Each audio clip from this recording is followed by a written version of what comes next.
Hello, and welcome back to Exploring the Expanded Universe. Now titled Legends because Disney's canon says it doesn't matter anymore, but it does.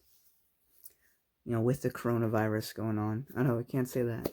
My video's gonna be taken down now. But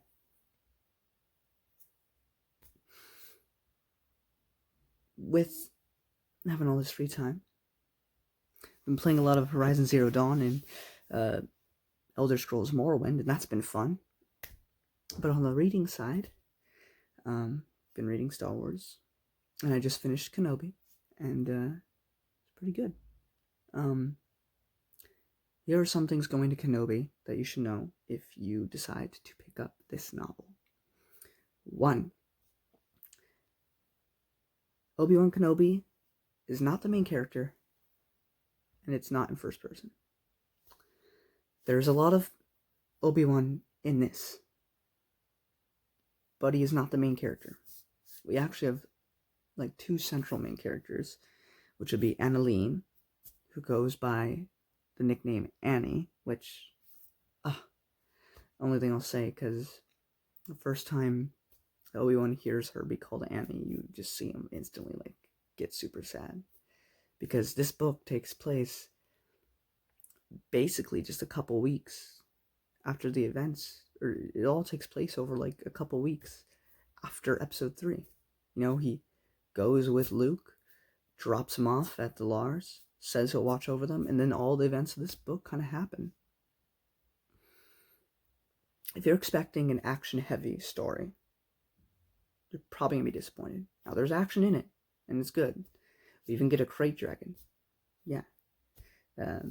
Only reason I know about that is because I played the Knights of the Old Republic. But it was really cool. Also, if you expect Obi-Wan to be like throwing his lightsaber left and right, no, because he's in hiding. He's supposed to be hiding from the Empire, so he wouldn't be doing that. The best way to describe this book is it definitely feels like a Western. Like, kind of think The Mandalorian, except less action. That doesn't mean it's not good, though. The new character's really good. I like Annalene a lot. Oren's an interesting character, I'll say. And then there's these like little midsection things that happen where, like, sometimes at the end of a chapter, depending, you'll get a meditation where Obi-Wan's trying to talk to Qui-Gon. And I really like some of those. They're fun. I really thought at the end of the novel that Qui-Gon would say something back. He didn't, but whatever. The only thing I didn't like.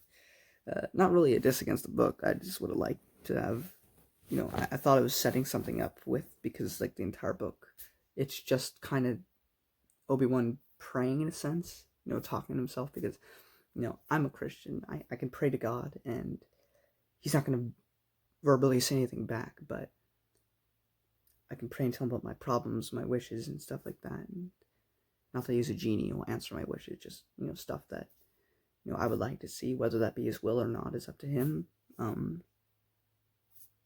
But I don't expect to hear anything back. But I thought with all those that he'd eventually, at the end of the book, to be like, Obi-Wan, but we didn't get anything, which is kind of disappointing. But it's fine, because the book never promised that or anything.